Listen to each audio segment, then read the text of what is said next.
Hello, I'm Alfred Webre, and once again, we're with independent scientist Leuren Moret, who's here with yet another update on the Fukushima global tectonic nuclear event. Leuren, welcome. Thank you. This is being recorded, by the way, on Saturday, May 7th, 2011. And as I understand it, Leuren, your current line of research has led you to a startling conclusion, and that is that the Fukushima, March 11th, 2011, HAARP nuclear attacks were done by the U.S. CIA and Department of Energy, DOE, on behalf of the City of London banks and bankers. Is that correct? That's correct. The weapons of mass destruction exist for the international financiers, the London and Wall Street bankers, period. Well, that's a remarkable conclusion, and you're not alone in that conclusion. As we understand it, Claudia von Verloff, professor of political sciences and women's studies at Innsbruck, Austria, has been laying some of the foundation for these conclusions in general. And I wondered if you could begin to bring us through the remarkable research and analysis that you've done that bring us to the conclusion that you've reached. Yes, I thought that Professor Werloff really summarized it very well, and she's leading a movement around the world of people concerned about how these weapons are being used, specifically HAARP. And recently she stated, quote, "We have discovered that the military in the East and West has developed new technologies which could attack the planet and transform it into a weapon itself. This technological process is by no means controlled by the public. Moreover, these technologies can be used everywhere on the planet as plasma weapons, weather wars, and geoengineering." Dr. Werloff observes that under neoliberal economic policy, social, cultural, traditional, and ecological considerations are abandoned and give way to a mentality of plundering. All global resources that we still have, forests, water, genetic pools, have turned into objects of utilization. Rapid ecological destruction through depletion is the consequence. And actually, this interview can be heard on the internet, and I hope that you will post it with your article that Right. you will be sending around with the interview. So I think that's a very, very good summary of the purpose and the perpetrators and the applications for this horrific weapon system. And the Fukushima power politics expose who is behind it. And it's the same people behind Hurricane Katrina disaster, Haiti, 9/11, the Sumatra earthquake and tsunami, the Kobe earthquake. You and I have done many interviews on different aspects of this HAARP design.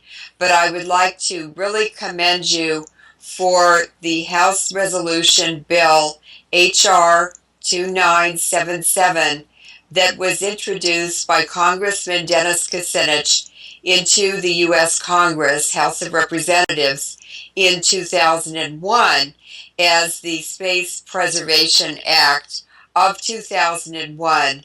And it was your wonderful, wonderful, succinct description of HAARP and the HAARP weapon system, which is land-based, sea-based, air-based, and space-based, which is now being rolled out with the new year. Actually, the New Year's, the murder of Colonel Wheeler, who was part of the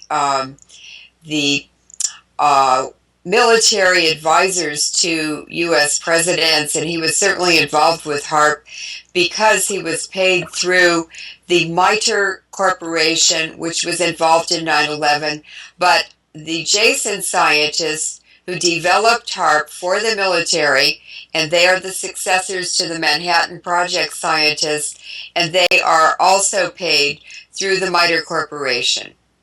Well, you know, I was recently contacted by constituents in a newly developed congressional district in the state of Washington, where apparently Representative Dennis Kucinich has been redistricted in Ohio, so he no longer has a district there. And he's kind of forum shopping now.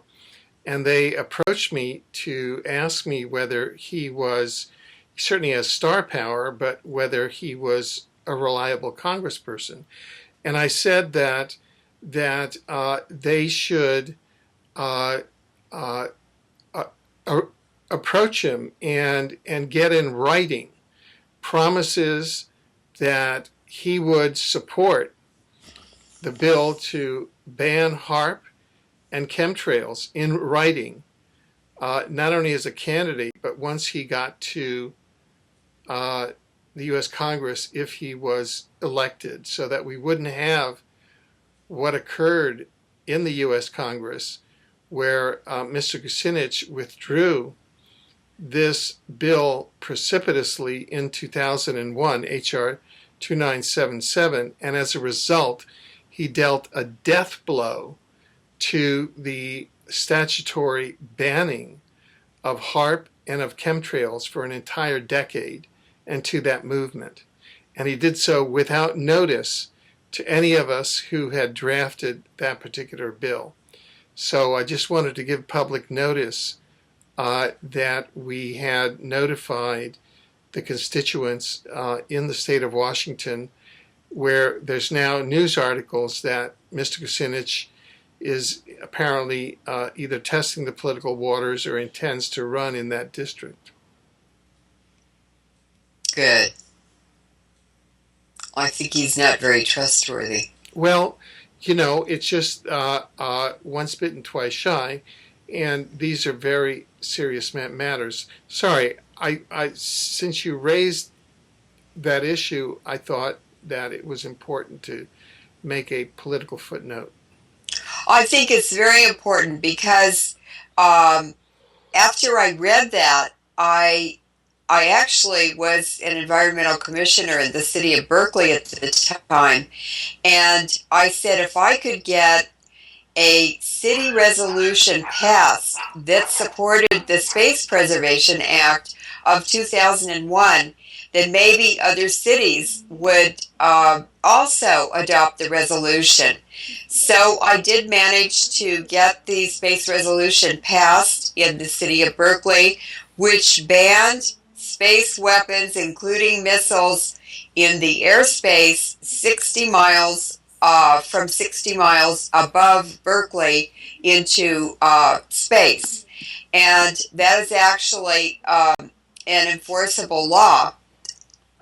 And much to my surprise, you gave me a lot of support and help and guidance and everything when I was writing it, but or we were writing it. But when you informed me that it was being adopted all over Canada, I was really shocked, and I went up to Canada to go out and meet the first mayor who had adopted it on one of the islands in British Columbia, and I was really shocked on the bus before I arrived in Vancouver to read that Prime Minister Paul Martin had been forced to rescind the secret treaty he'd made, secret agreement with George Bush to adopt missile defense. And citizens all over Canada used the Berkeley Resolution to gather thousands of signatures, which they took into Parliament and forced him to rescind that secret agreement. And of course, I knew that he would soon be out of office. And 6 months later, between Christmas and New Year's, he was removed from office. But it made a difference. Your treaty or your Space Preservation Act in Congress and the Berkeley Resolution influenced the elections in Canada. So it's something citizens must remember, that we can do small things that sometimes have a very big impact. Exactly. Good. Well, I didn't mean to derail the direction of this interview, so let me just restate what really the headline of the interview is, and that is that the Fukushima HAARP nuclear attacks of March 11, 2011 were, upon investigation done by the US CIA and the Department of Energy, for and on the benefit of the City of London Bank and bankers. That's correct. Let's resume that kind of line there.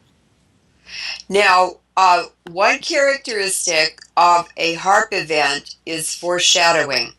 And foreshadowing is either a creation of the act itself, which happens later on, sometime later, or aspects of it are introduced or used as drills or whatever. And there were 3 very outstanding foreshadowing events, which I believe are part of the Fukushima disaster being set up. And one was the impact of the Sellafield nuclear reprocessing plant on India, on the deaths of 25 million Indian babies during the period that very large amounts of radiation were being dumped into the Irish Sea. And as a scientist on that project stated to the Environmental Committee in the Parliament, he said Sellafield is the biggest nuclear polluter in the world. And so I began to wonder why the British would be dumping such huge amounts of radiation into the Irish Sea, which has now migrated throughout Scandinavia and contaminated their fisheries, and it's gone into the Arctic.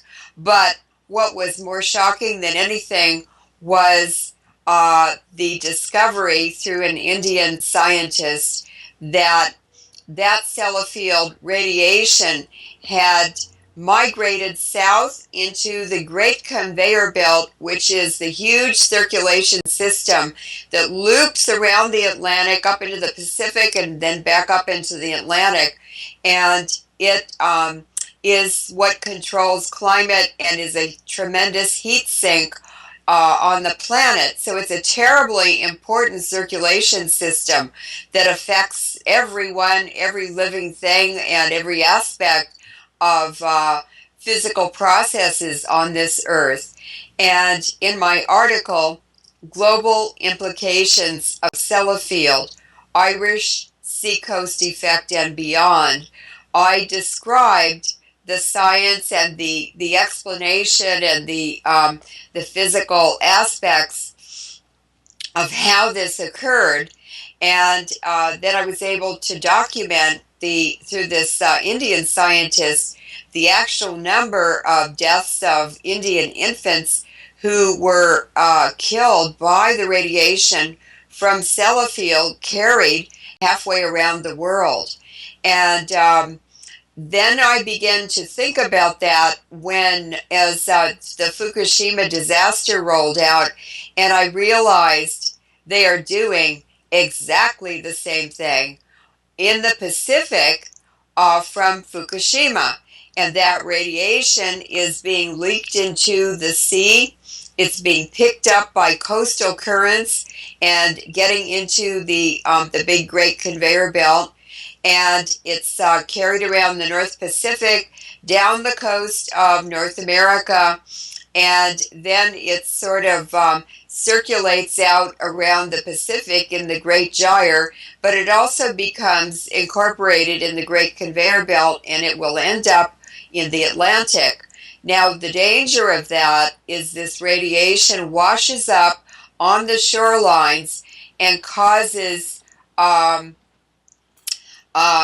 increases in chronic illnesses that we know from the after effects of Hiroshima and Nagasaki in 1945, the after effects of the nuclear bomb tests, which occurred between 1952 to 1963, when the Partial Test Ban Treaty ended atmospheric testing by Russia, the U.S., and the UK, and then we know the effects also from nuclear power plants, and now Fukushima, which is a new form actually of nuclear war against civilian populations, as well as the biosphere.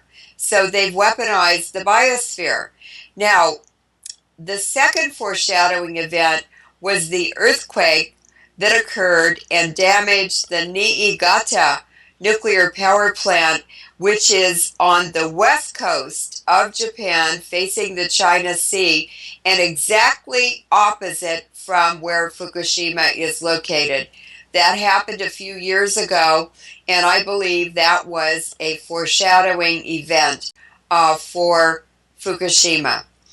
The third very strong indicator is the presence of a U.S. naval ship offshore when the Fukushima earthquake happened, and that was the USS Ronald Reagan, which seemed to be standing by as the earthquake happened. And of course, this is a similar naval standby that was observed off of New Orleans during Hurricane Katrina, off of Haiti during the Haiti earthquake, and off of Sumatra during the Sumatra earthquake and tsunami. So there seems to be a U.S. naval presence standing by each of these HAARP events when they occur. So that is consistent. Those three things are consistent with a HAARP event. The government complicity seems to also be consistent. We've seen it at with the Haiti, Sumatra, and the Katrina disasters, and also with the BP disaster, which occurred not very long ago in the Caribbean. Now, in Japan, the government complicity was just absolutely horrendous. TEPCO was appearing to be incompetent in its response, very slow and ineffective response to damages to 6 nuclear power plants at Fukushima. Chernobyl was just one, and it was a much smaller one, and yet they had it under control very rapidly within just a couple of weeks. But we've been nearly 2 months now, and Fukushima is not under control. Far from it. Now, it seems that TEPCO was not actually running the response. The government and the regulatory agencies and the international agencies such as the IAEA, the UN, the WHO said very, very little, but someone was running that response, and we now know that it was the Department of Energy. I thought it was General Electric, but I knew it was an American, a U.S. government involvement, because We have 14 military bases in Japan, and the Rockefellers bought up a lot of the disaster landscape after World War II in Japan, including radioactive Hiroshima and Nagasaki. And they've made huge fortunes in rebuilding Japan. And if you want to know who owns Sony, we thought it was a Japanese company, but actually it stands for Standard Oil of New York. And so it's the Rockefellers who own Sony as well.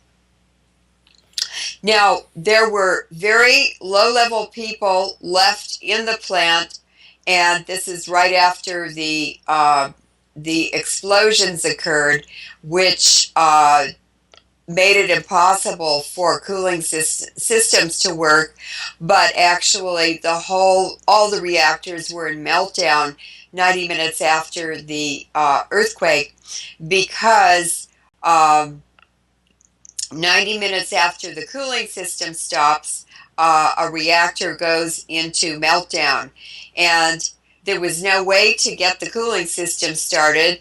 The the main cooling system that operates normally had the pump down on the beach. Why in the world would you put a pump for a nuclear power plant where a magnitude 8 or greater earthquake happens every 5 years? And the history of Japan and tsunamis, I mean, that's a Japanese word for these huge tidal waves that are caused by large magnitude earthquakes.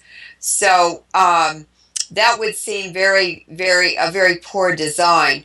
Also, the backup first system, which was a diesel backup cooling system, was in the basement under the reactor. Why in the world would you put a power plant right on the ocean and then put the backup cooling system under the reactor in a basement room that would immediately be flooded? So it seems like it wasn't just poor design. It seems like there was planning, very careful planning, that would sabotage the safety of these nuclear power plants in the event of earthquakes and tsunamis. Of course, the diesel system flooded. The workers tried to get the pump on the beach to start up. They couldn't do that. There was no electricity coming into the plant. So they resorted to their last backup system, which is battery driven. And even that couldn't work because a Stuxnet virus created by the CIA with the help of Siemens, and the Mossad was also involved, sabotaged the operating system in the power plant. And no matter what they did to correct whatever they could correct, including probably the software and the operating system, it was immediately changed back to the sabotage code. And this was done remotely through satellites, probably NSA. So those nuclear power plants, all 6 of them, have absolutely been in meltdown since 90 minutes after the earthquake. So also, no expert engineers have been allowed in the plant. They would know how to deal with this issue. This really requires the aid of an international consortium of experts and governments and military to resolve this issue, but it's too late now. The molten fuel has burned through the bottom of the reactors, melted through the bottom of the reactors, and it's in the ground now. It's even melted through the bottom of the operating plant. So the secrecy in the past week has intensified during this first week of May 2011. So it's not getting better, it's getting worse. And the United States government has been complicit in this. They confiscated iodine supplies that U.S. citizens should have been taking. Actually, they should have evacuated the west coast of North America were all terribly contaminated now. And they used weather modification to cause 2 weeks of rain, beginning March 18th to the 30th, when the highly radioactive dust and nanoparticles were arriving in huge plumes that went all over North America, the Arctic, Mexico, and then part of it was carried out to Hawaii in that Pacific gyre that I mentioned circulation system. And when you look at iodine levels in the Northern Hemisphere, Japan has the highest. This is radioactive iodine. Hawaii has the second highest, which is nearly tied with the west coast of North America, but we have slightly less. And that radiation went across the Atlantic straight into the Mediterranean and North Africa, Israel, Lebanon, Syria, Turkey, and the Middle East are all contaminated. And it went over the Northwest Territories and the Arctic into the North Atlantic and contaminated all of Scandinavia and into Russia. So we truly have a global radiation disaster that is not getting better. It's getting worse every day. And this is 2 months later. And just to really make it really clear that the U.S. is complicit in it, the public health departments in 2 counties that I have letters from, and I'm sure it was in all counties and probably all states, went out on March 17th, the day before the radiation arrived from the Unit 1 explosion, and all doctors, medical doctors, were instructed not to provide iodine tablets or any iodine protection to patients who were concerned about exposure. There were also people in full body suits in Santa Clara County, which is where Stanford University and Silicon Valley are, and they were taking water samples in full high-level contamination gear, and they chased citizens and people away where they were taking the samples. People were asking why they were doing it, and the EPA did exactly the same thing at the World Trade Center site. They were taking air samples with oxygen tanks on their back on the highest level of protective gear.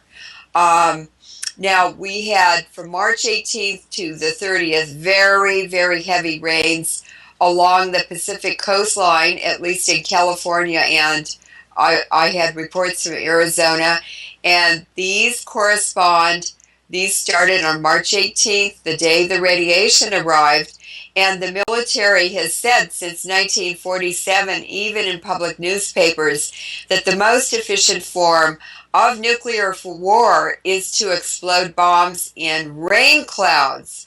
Well, what they've done is just substituted a nuclear power plant on fire and releasing the same thing that comes out of nuclear bombs into the global atmosphere, the Northern Hemisphere.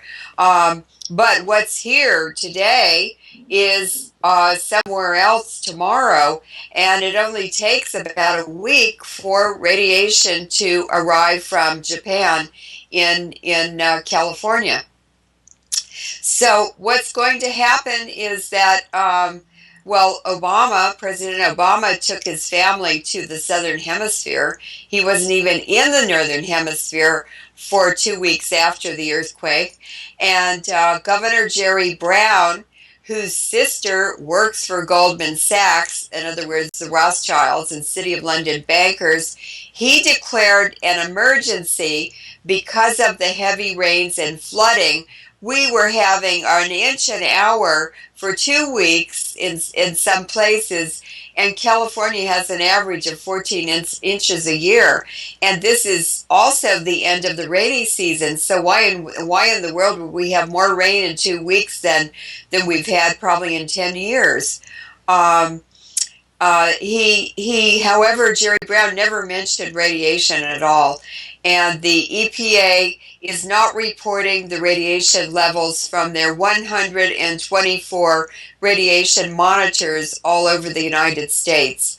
And what is really alarming, Alfred, and I want the audience to be sure to not go out in the rain, and if they have to cover themselves completely, including gloves, because this radiation will go right through their skin into their tissues and blood. And globally, the highest increase in autism and diabetes, new cases diagnosed, always occur when the rain begins in countries and cities and regions around the world. So clearly, something is washing out of the sky, out of the atmosphere, in the raindrops and in snow that is causing autism and diabetes.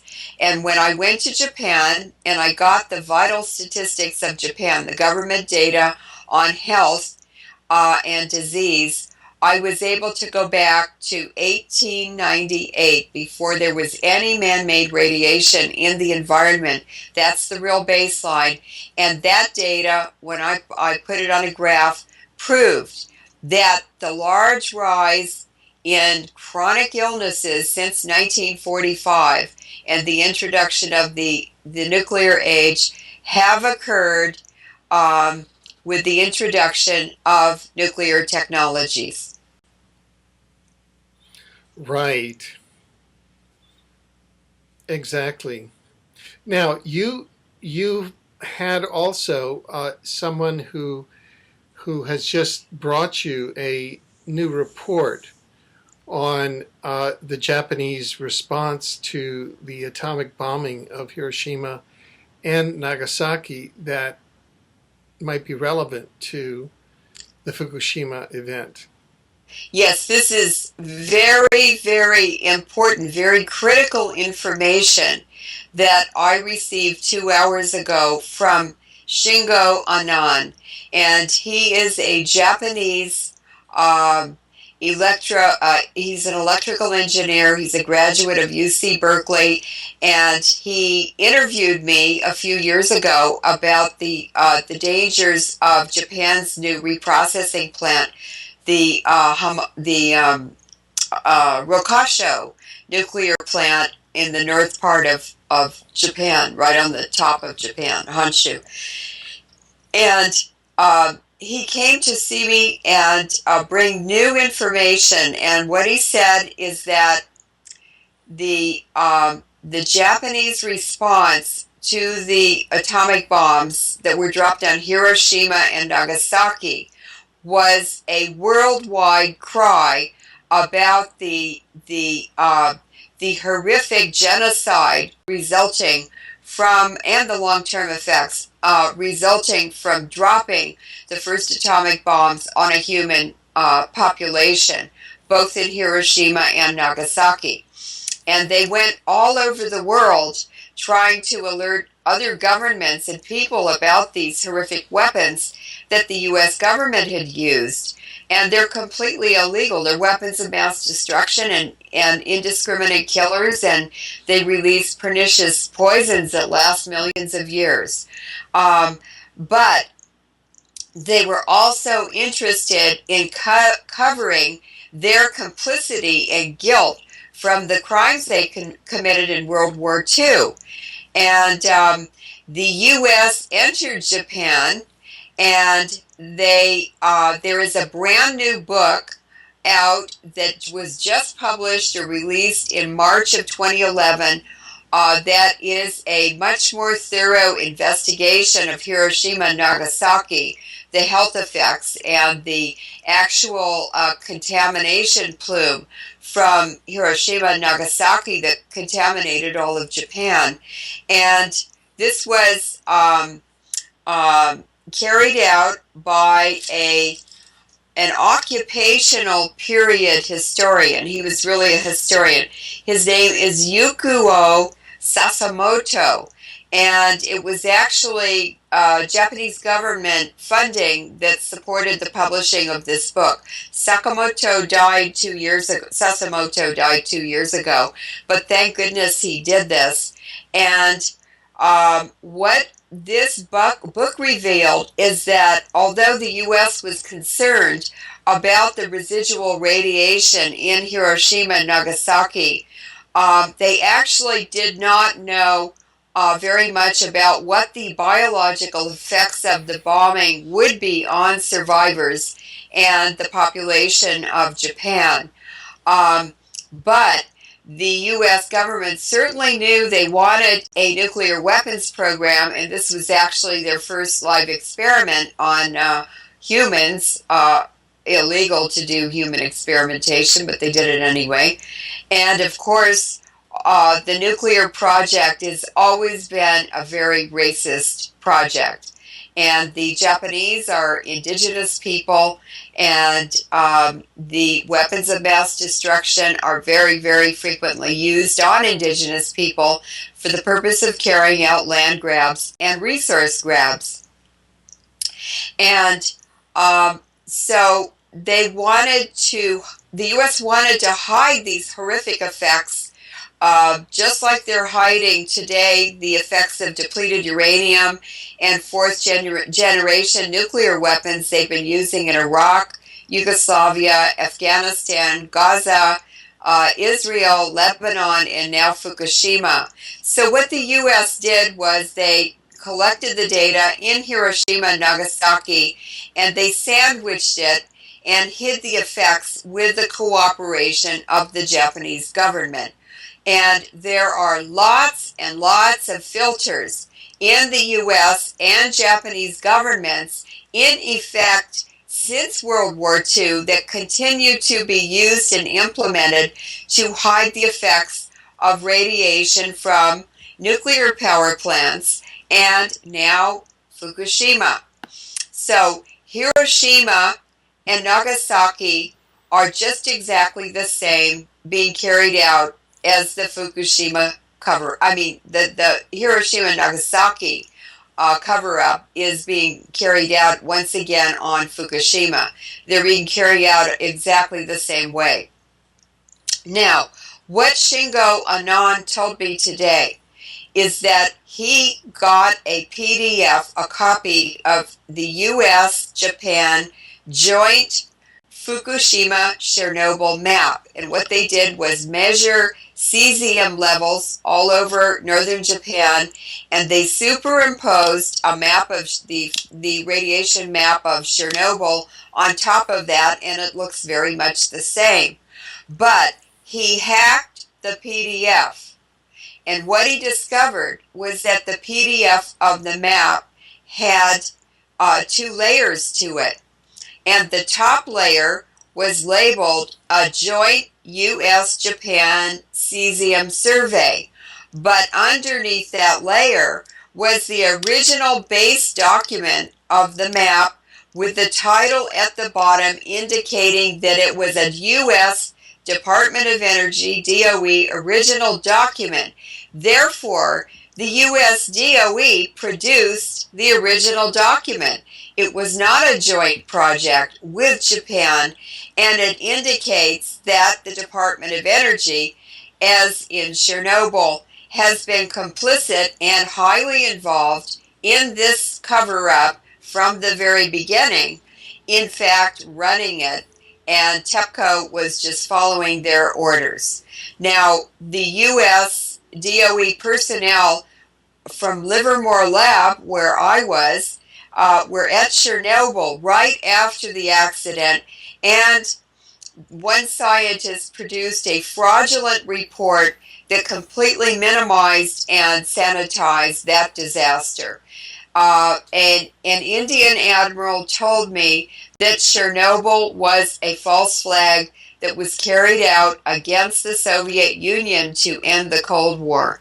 And now, in a very similar way, Fukushima is a false flag being carried out covertly to bring a transformation to Japan's economy and viability and role in Asia, as well as the unification of the North American continent into one region, which will be run or structured like the European Union. So we're in a very, very, very dangerous stage now, and you can see how these bankers have used weapons of mass destruction, and the Department of Energy and CIA and Japanese government as their agents in carrying out the most horrific false flag that has ever been carried out in the history of the world. Right. Now, I don't want to get you off track. What are you say that they're covering up? In other words, Japanese professors from Tokyo have been constantly downplaying the danger of Fukushima radiation. It is entirely off any public agenda in North America and Canada, in the US, or in Mexico. What is the actual state of radiation here? What is occurring if these are in fact 6 Chernobyls, some with plutonium? Well, no one really knows, but the agencies or the programs in Europe that actually do the radiation monitoring globally for the Non-Proliferation Treaty. One of them is located in Cologne University in Germany. Another one is in Norway, and they've done excellent monitoring. They've had animated maps over a 3-day period that indicate the levels of the radiation, the concentration of radiation in becquerels per cubic meter of air.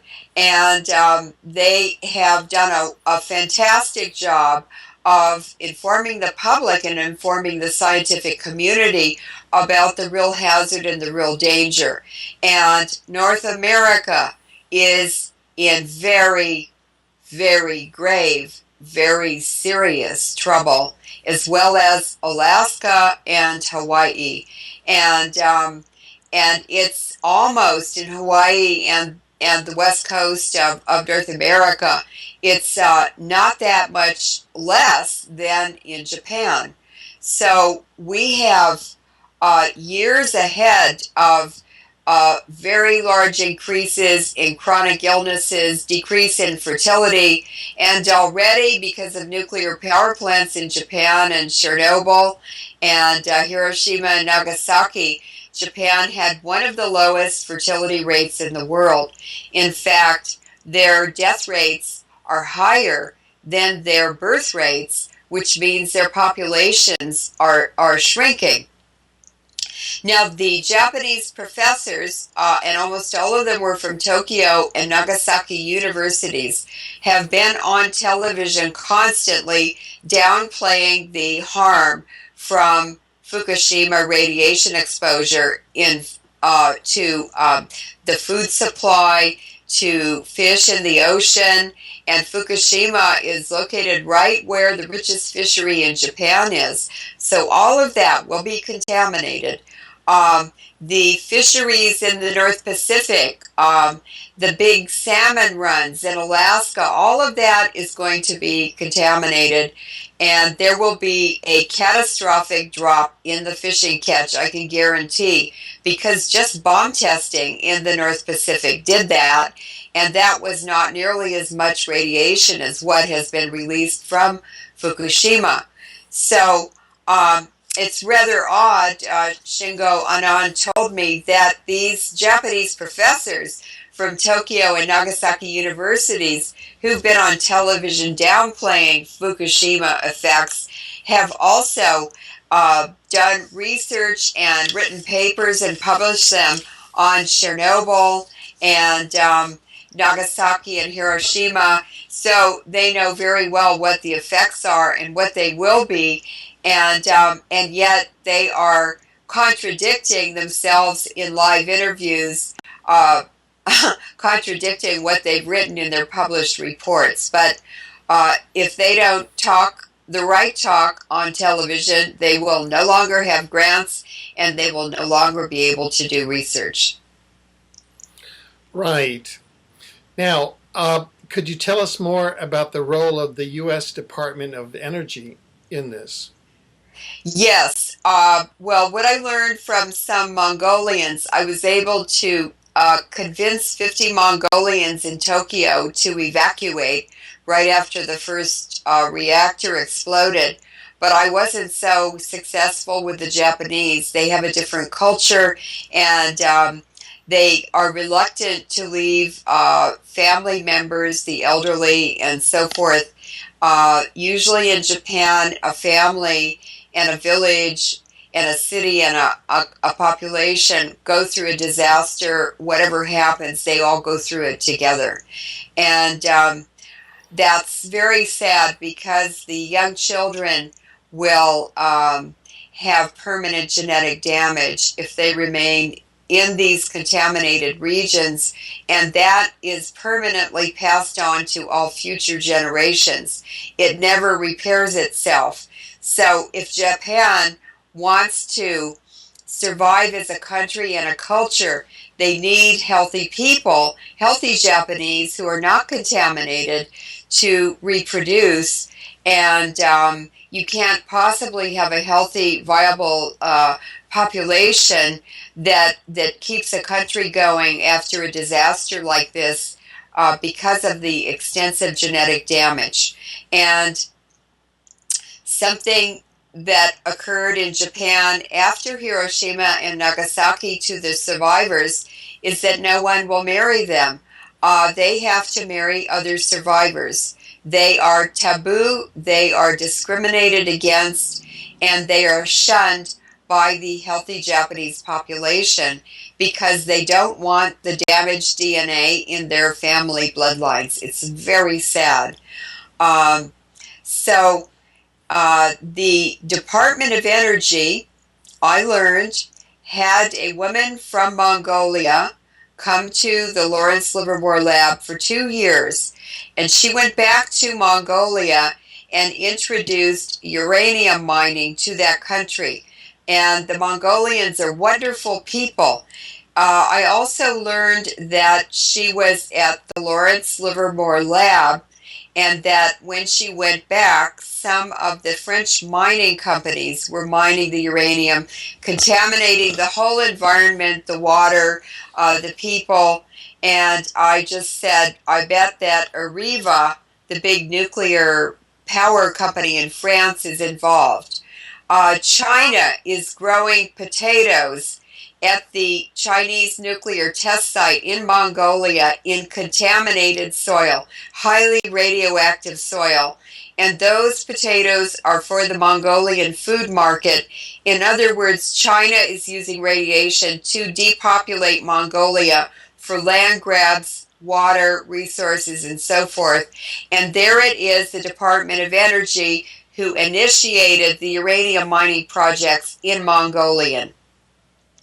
Radiation, Alfred, is an efficient and effective way to weaken populations.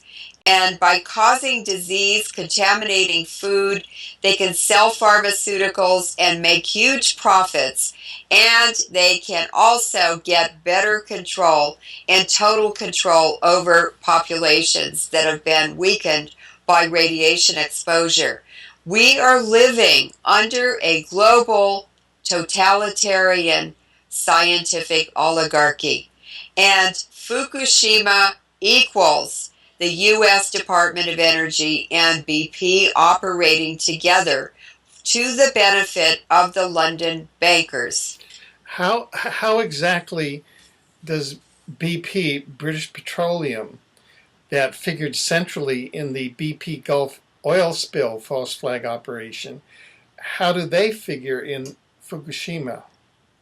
Well, it's very interesting. Dr. Stephen Chu, who is a Chinese American, was at Stanford University doing research on alternative energy, solar energy, I believe, technologies. And he won the Nobel Prize and was suddenly moved almost immediately to the Lawrence Berkeley National Lab, which is a Department of Energy facility that has been turned over to the University of California. And as soon as he became director, he was only director for a couple of years, BP gave Dr. Chu $500 million to develop the Helios project, which is a research village or a research park conducting research on energy for BP. Of course, the American people are going to end up paying for a lot of the cost of that research, and BP will be the beneficiary of that research. But as soon as Obama came into office, Dr. Stephen Chu was appointed director of the Department of Energy. And he immediately hired or appointed Dr. Stephen E. Koonin, his undersecretary for science.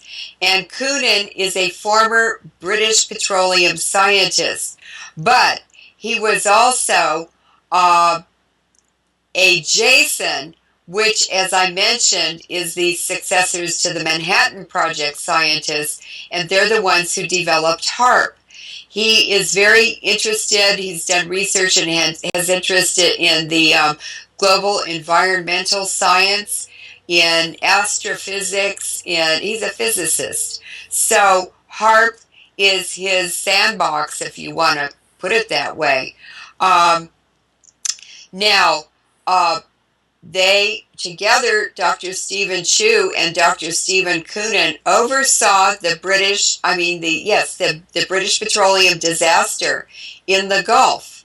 And they stood back and did nothing. They allowed the total poisoning of the Gulf with Corexit, which was a chemical, very, very dangerous chemical that makes the oil sink into the ocean so that people will not see it floating on the surface. They also have been overseeing the Fukushima disaster. Now, I also know that Chu and Koonin are eliminating alternative forms of power such as coal. Chu is in the process of dismantling the coal industry. The London bankers own all of the oil companies now, and they want to eliminate competitors. Some other interesting aspects of Dr. Koonin are that he was at Caltech. He hired 1/3 of the scientists there now on the faculty, the professorial faculty, while he was the provost of Caltech. And he was the chief scientist of BP between 2004 and 2009. He was also very involved in playing a central role in establishing the Helios project, which is the Energy Biosciences Institute at the University of California. But listen to this, he was also on the Trilateral Commission, which is involves Japan, and he's on the Council on Foreign Relations now, so he's clearly a CIA scientist through and through, with ties to the City of London. And that would be BP. The Queen of England owns British Petroleum. Right. Now, we have about just about 6 minutes left in this segment. I don't know if we have what? I couldn't hear you. We have about 6 minutes left in this segment. Do you want to wrap up these points, or do you think? I'd sort of like to have cross comments with you. I just like to call this Fukushima power politics. Okay. The CIA the U.S. Department of Energy, and TEPCO joint project for London, and that basically is British Petroleum. And it's about the depopulation of the Northern Hemisphere and global coastlines. Now, most indigenous people live and get their food from coastlines around the world. And it's not just the indigenous people, however, who are the target now. It's all civilian populations. And this is in order to carry out land grabs, resource grabs, and to eliminate competition. And just remember that Chu is Chinese American and Kunin worked for BP. So there are two big power centers, China and London, represented by these two who are now in charge of the Department of Energy. So all of the facts that you have presented us so far really seem at a very high level of rigor to point back to the depopulation plans of the founders of the Bilderberg Group, namely the throne of the British monarchy, the British aristocracy, the City of London, the Rockefeller interests, the sort of the satanic monarchies of Europe, and even the leadership of the Communist Chinese. I mean, don't forget that Mao Zedong was trained by a Skull and Bones project from Yale in China, and that communism essentially was an Illuminati project.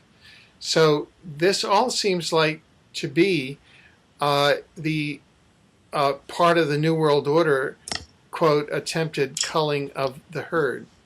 Is that correct, or? Well, it's impossible to deny that.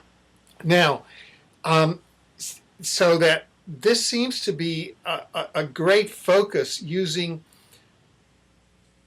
nuclear energy, that is depleted uranium, the atmospheric testing, and now nuclear power plants using weapons of mass destruction like HAARP in conjunction with nuclear power plants to have radiation attacks throughout the troposphere and throughout the world. How effective do you think this is going to be, and is there any way that the radiation can be reversed? I think it's going to be extremely effective. They've been measuring the dose that they delivered to Iraq. There's a Cheney agent named Ficino, who's a French-Italian journalist who Cheney hired to go to Iraq and actually take samples all over Iraq. And he made a report. He calls himself part of the UN or associated with the UN Environmental Program. And he was reporting the radiation levels in becquerels per square meter per kilogram of soil, per square meter of soil, per kilogram of soil. And I believe he did air samples too. And then the next place he turned up was in Gaza, and he was doing dose sampling there. So obviously, Bush, Cheney, the CIA, the people carrying this out, are administering a dose with a certain response that has been calculated, and they know very well, probably to several decimal points, exactly how many people are going to die, how many will be diseased, and how many will be completely infertile. And it's very ironic, but one of the fastest dropping fertility rates in the world is in Israel, where we have given Israel these horrific bombs with depleted uranium and fourth generation nuclear weapons in them, and then this new weapon called DIME, D-I-M-E, which is a very lethal tungsten alloy that in rat studies it causes 100% tumorigenesis. If you get one speck of it in you, every speck is a tumor, becomes a tumor, and it migrates very rapidly to the lungs. And there was 100% mortality in the rats within 7 months. So there's a very, very toxic mix of extremely lethal, invisible, tasteless weapons that are having a global effect. And believe me, they know. They can count every single atom. They're monitoring every radioactive atom from satellites. They send helicopters out over the oceans because they're monitoring for illegal underground nuclear weapons testing, but they're also sampling for the effects of their own weapons. And it's it's a big system with many systems inside it, but they're all working together. And when I found a HAARP facility in Japan, I saw the aerial photo of it, and it is operated out of Kyoto University. Kyoto is the traditional headquarters of the imperial family and the imperial court for 1,000 years. And I also was told by a Japanese professor that Osaka University has a fourth generation nuclear weapons program. I checked on it, and it sure was there. Osaka is the traditional headquarters since the 1700s of the Rothschilds. And they chose it because it's halfway between Kyoto and Edo, which is now Tokyo. Edo was the headquarters of the shogun. So this is power, politics on a very, very high level, very sophisticated level. Very few people know about it. And it's only because I started mapping disease and understanding how disease is related to the environment that I began to understand the framework of this global, horrific plan that they have, an agenda that they're absolutely carrying out. And as a global citizenry, we must take charge of our own health. We must take charge of our own remedies to disease. We must build community and share this with each other. And it's a local community, a regional community, a global community. And we are the only ones who are going to bring the answer on how we will survive this and how will we get this through this and get our children and future generations through it. And there is a way to survive. There are technologies that we can resort to and discover, and I believe that this is a great example of the Chinese kanji character for disaster, which is also the same character for opportunity. So this is an opportunity for the citizens of the world, for you and me and everyone who's listening to this message, to work together and find new solutions and build the world that we really want, and to walk away from this horrific disaster. And I'll tell you something, Putin, the former president of Russia, who was KGB under the Soviet Union and is now prime minister, and he'll soon be president again, he said, this will never work. This project that they're attempting, they're going to try to do this one world government, but he said it will never work. A lot of people will be hurt, but it will never work. And so we have to have faith in what we know, what we have realized through critical thinking, and our intuition has given that awareness to us, and we have to share this with each other and empower each other. And Alfred, I never ever could possibly be doing this without all the love and support that you've given me over the years. So I want to thank you. Well, Well, thank you. And on that larger note, we've come to the end of this segment, and we'd like to invite you back for a future program to talk specifically about what it is that we as individuals and as a community can empower ourselves to do to get through this latest challenge. Thank you very much. Yes, thank Yeah. you very much. It Good. was great. Okay. Thank you. Bye-bye.